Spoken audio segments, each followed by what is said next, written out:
हरियाणा निकाय चुनाव से जुड़ी बड़ी खबर है। अब गुरुग्राम के लिए निगम पार्षद की लिस्ट जारी हुई है। सभी 36 वार्ड के लिए बीजेपी ने सूची जारी कर दी है।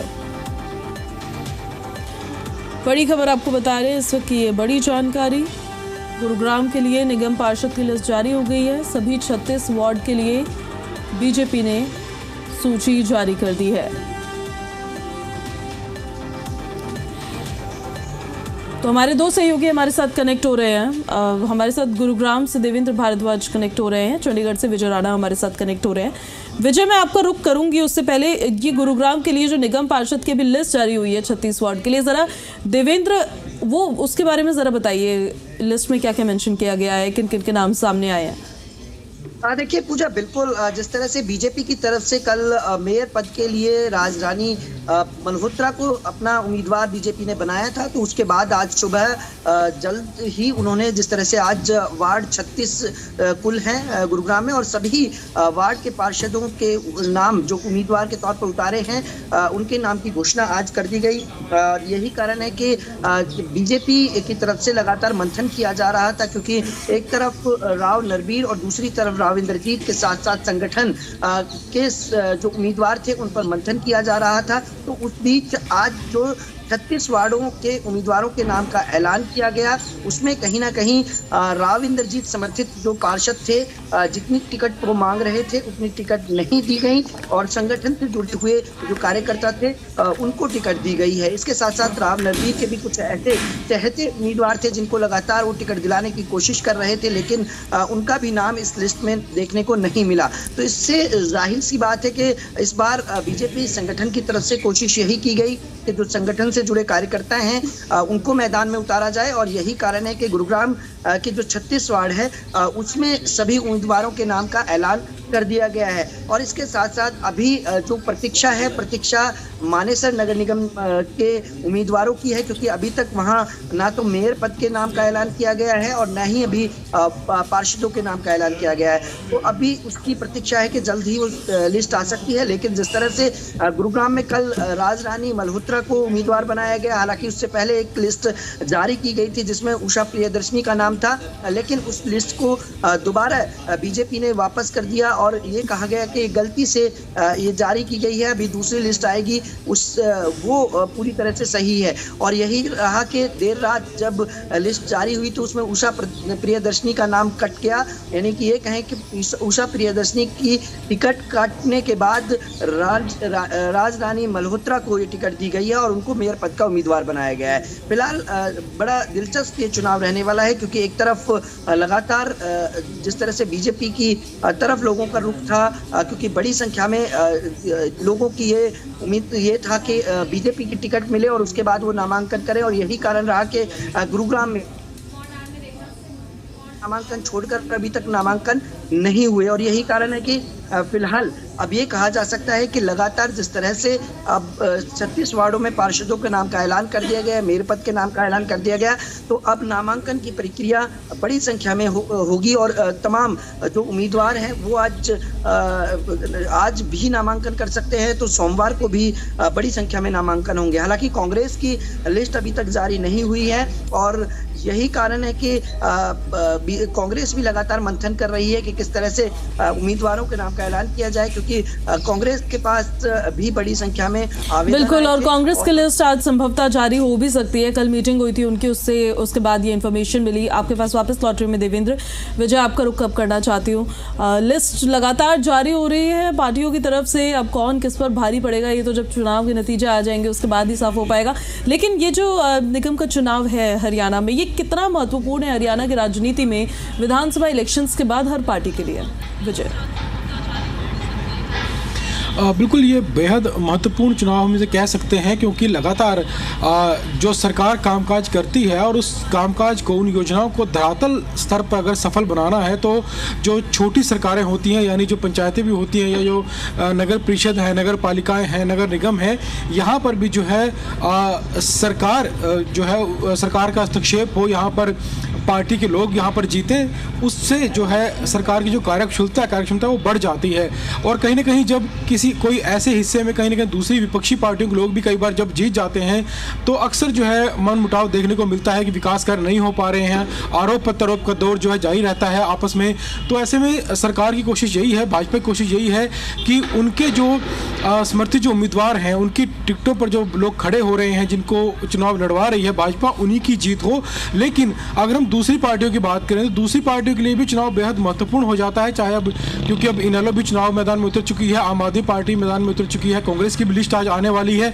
तो अगर हम पार्टियों की बात करें, क्योंकि इन पार्टियों जो प्रदर्शन विधानसभा चुनाव में रहा वो बहुत खास नहीं रहा, और हरियाणा की राजनीति में अगर खुद का जो है पैर जमाना है, खुद की पार्टी को जिंदा रखना है, राजनीति को जिंदा रखना है, तो कम से कम जो ये चुनाव होने वाले हैं, नगर निकाय चुनाव, इनमें इन पार्टियों का जो जीतना है वो ज़रूरी है कि कुछ ना कुछ उम्मीदवार जो हैं वो ज़रूर जीतें, चाहे वो इनेलो की बात करें या आम आदमी पार्टी हो या कांग्रेस की बात करें। खासतौर पर कांग्रेस के लिए ज़्यादा बड़ी चुनौती है, क्योंकि लगातार विधानसभा चुनाव में एक बड़ी हार कांग्रेस को मिली, उसके बाद दिल्ली में चुनाव में हार कांग्रेस को देखनी पड़ी, और उसके बाद अब ये जो चुनाव है, नगर निकाय के चुनाव हैं, इनको हम अंतिम चुनाव कह सकते हैं कि एक अंतिम मौका है विपक्षी पार्टियों के पास खास तौर पर यहाँ पर जीत दर्ज करना, क्योंकि इसके बाद हरियाणा में आगे फिलहाल कोई चुनाव नहीं है। तो पूरा जोर जो है विपक्षी पार्टियों को लगाना होगा। हालांकि भाजपा के लिए भी महत्वपूर्ण है चुनाव, उतना ही महत्वपूर्ण है जितना दूसरी पार्टियों के लिए, लेकिन कहीं ना कहीं जिस तरह से लगातार जीत दर्ज कर रही है भाजपा अलग अलग चुनावों में, तो भाजपा के जो नेता हैं वो आश्वस्त है पूरी तरह से कि उन्होंने जिन नामों की घोषणा की है, जो चुनाव उनके सिंबल पर जो लोग उम्मीदवार जो लड़ेंगे, उनकी जीत जो है वो आराम से हो जाएगी, वही जीत इस चुनाव में दर्ज करेंगे। और उसी आत्मविश्वास को हम देख सकते हैं कि भाजपा लगातार लिस्ट जारी कर रही है। मेयर पद के लिए लिस्ट जारी की, उसके बाद चेयरमैन पद के लिए, पार्षदों के लिए जो है वो भी लिस्ट जो है भाजपा की जारी कर दी गई। यानी भाजपा ने लिस्ट जारी करने में कोई देरी नहीं दिखाई है, और आज से भाजपा के जो उम्मीदवार हैं वो नामांकन भी करना शुरू कर देंगे। नामांकन हालांकि 11 फरवरी शुरू हो चुके हैं, और अब 19 फरवरी तक नामांकन जो है हरियाणा में भरे जाएंगे पानीपत को छोड़कर। तो आज 15 तारीख हो चुकी है, कल रविवार है, छुट्टी है, और उसके बाद 17, 18 और 19 3 दिन बचेंगे नामांकन भरने के लिए। तो उम्मीद है कि इन आखिरी 3 दिनों में जो है सभी पार्टियों की जो नेता हैं, जो उम्मीदवार होंगे, वो अपना नामांकन भरने के लिए जाएंगे। तो फिलहाल सभी पार्टियां इस चुनाव की जो महत्वपूर्ण है, जितना चुनाव ये इसकी इंपॉर्टेंस को समझती हैं, और उसको लेकर जो है जोर शोर से अब चुनाव मैदान में सभी जो उम्मीदवार हैं, पार्टियों के जो नेता हैं, वो भी देखने को मिलेंगे। और फिलहाल देखना होगा कि इस बार लोगों का विश्वास किस पार्टी को जाता है, किसको जन समर्थन हासिल होता है। भाजपा आश्वस्त है अपनी जीत के लिए, लेकिन बाकी पार्टियों के लिए भी चुनाव एक चुनौती ज़रूर है, और इस चुनौती को पार पाना उनके लिए बेहद ज़रूरी है। अगर आगे भविष्य में हरियाणा में राजनीति करनी है और अपना हरियाणा में एक सशक्त तौर पर राजनीति में जो है वो अपना चेहरे को सामने लाना है, तो कहने के उनके लिए भी चुनाव ज़रूरी हो जाता है कि कुछ सीटें अपने नाम ज़रूर करें। लेकिन भाजपा जो है इस समय सबसे बड़ी चुनौती है, और भाजपा जिस तरह प्रदर्शन रहा है पिछले चुनावों में, तो चाहे भाजपा के बड़े नेता हों, सीनियर नेता हों, या कार्यकर्ता हों, या बूथ स्तर के नेता हों, सभी अपनी अपनी जीत को लेकर आश्वस्त हैं। और इसी वजह से जो है बड़ी संख्या में लोगों ने अपने जो नाम है वो पार्टी को भेजे थे ताकि उन्हें चुनाव लड़ने का मौका मिल सके। लेकिन भाजपा ने सभी का रिकॉर्ड देखा है, और सोच समझकर जो अपने कार्यकर्ताओं को टिकटें दी हैं, और भाजपा ने सभी जो टिकटें जारी की हैं, चाहे वो चेयरमैन पद के लिए हों, या पार्षद हों, या फिर मेयर पद के लिए हों, सभी लोग ऐसे देखने को मिले हैं जो अलग अलग पदों पर अपनी जिम्मेदारियां पहले से निभा रहे थे। यानी कोई पैराशूट कैंडिडेट भाजपा की लिस्ट में नहीं देखने को मिला है, या कोई सिफारिश के आधार पर कोई आया हो, ऐसा भी कैंडिडेट देखने को नहीं मिला। सभी लोग ऐसे हैं जो अलग अलग मोर्चों में, महिला मोर्चा से 2 महिलाओं को बुलाया गया है, ओबीसी मोर्चा हो, एससी मोर्चा हो, निगम में आप पैराशूट कैंडिडेट्स ना लेकर आए, क्योंकि ये लोकल इश्यूज होते हैं इसमें जिनको एड्रेस करना होते हैं इलेक्शंस के दौरान। इसमें अगर आप दूसरी जगह से कोई कैंडिडेट लेकर आएगा, खुद ही पे ही भारी पड़ जाएगा। आपके पास वापस लॉटरी विजय बने रहे हैं आप। देवेंद्र, आपका मैं अब रुक करना चाहती हूँ। गुरुग्राम की अगर बात करें, माहौल कैसा नजर आ रहा है यहाँ पर? जो क्षेत्रीय पार्टियां हैं वो भी लड़ेंगी चुनाव, जो नेशनल पार्टीज है वो भी लड़ेंगी चुनाव। देखिए पूजा, बिल्कुल जिस तरह से ये कहें कि छोटी सरकार शहर की सरकार बनाने के लिए लगातार कवायद जारी है, भी तेज है। और न केवल बीजेपी बल्कि लगातार जिस तरह से कांग्रेस बैकफुट पर नजर आ रही थी, लेकिन अब धीरे धीरे अपने कार्यकर्ताओं के साथ मजबूती के साथ उन्हें उतारा जाए, कांग्रेस भी ये कोशिश कर रही है। और यही कारण है कि बड़ी संख्या में कांग्रेस के पास भी आवेदन आए। और फिलहाल अब जिस तरह से बीजेपी की तरफ से मेयर पद और पार्षदों के नाम का ऐलान कर दिया गया है, तो उस बीच अब कहा जा सकता है कि शहर की सरकार के लिए बीजेपी अपने सभी उम्मीदवारों को जिता कर लाए, इसकी कवायद शुरू हो गई है। और एक कुछ दिन कहा जा सकता है कि जिस तरह से समय कम है, और तो उस बीच अगले 2 से 3 दिनों में ये भी देखने को मिलेगा कि बड़े जो नेता हैं वो भी प्रचार करते आएंगे, क्योंकि बीजेपी अमूमन तौर पर देखने को मिला है कि एक छोटे से चुनाव को भी बड़ी शिद्दत के साथ लड़ती है, उस पर पूरी तरह से गंभीरता से लेती है। और यही कारण है कि अब आने वाले दिनों में स्टार प्रचारक भी देखने को मिलेंगे और प्रचार प्रसार करते हुए नजर आएंगे। लेकिन फिलहाल कहा जा सकता है कि विधानसभा और लोकसभा से बिल्कुल अलग ये चुनाव है, क्योंकि यहाँ जो मुद्दे हैं वो स्थानीय मुद्दे हैं। और यही कारण है किस तरह की सोशल इंजीनियरिंग देखिए जो विधानसभा और लोकसभा में चल गई, वो यहाँ इस इलेक्शन में चल पाएगी या नहीं चल पाएगी, वजह आपका रुख करना चाहती हूँ उसको लेकर मैं। अब जब लोकसभा इलेक्शन होता है, हालांकि ये चुनाव बहुत अलग होता है इन इलेक्शन से, लेकिन तब भी बीजेपी को काफी नुकसान हुआ था, 5 सीटें उनकी कम हो गई थी। फिर विधानसभा का इलेक्शन हुआ तो उन लोगों ने वापसी की और ज्यादा सीटें लाके अपनी सरकार बना ली। लेकिन ये इलेक्शन अब जो लोकल इश्यूज पर लड़ा जाना है, इन इलेक्शंस में सोशल इंजीनियरिंग जो होती है वो काम करती है क्या, या फिर आपको काम देना होगा जमीन पे तभी आपको चुना जाएगा? बिल्कुल, देखिए ऐसे जो ये इलेक्शन होते हैं, इन इलेक्शनों की खास बात ये होती है कि ये इन इलेक्शनों में जो मुद्दे होते हैं वो सीधा आम आदमी से जुड़े होते हैं। आम आदमी की रोज़मर्रा की जो ज़िंदगी होती है उससे मुद्दे जुड़े होते हैं। मुद्दे इन इलेक्शन में जिस तरह के रहते हैं, जैसे कि पीने के साफ पानी का मुद्दा है, सफाई का मुद्दा है, सीवरेज का, या गलियाँ कहीं पर बनानी है, नालियाँ बनानी है, इस तरह के जो मुद्दे होते हैं, ऐसी समस्याएँ जिनसे आम आदमी को रोज़ 2-4 होना पड़ता है, इस तरह के मुद्दों पर ये चुनाव लड़ा जाता है। और दूसरी खास बात ये होती है कि इसमें इन चुनावों में कोई बड़ी बड़ी रैलियां नहीं होती, दूसरे चुनावों की तरह ना ही बहुत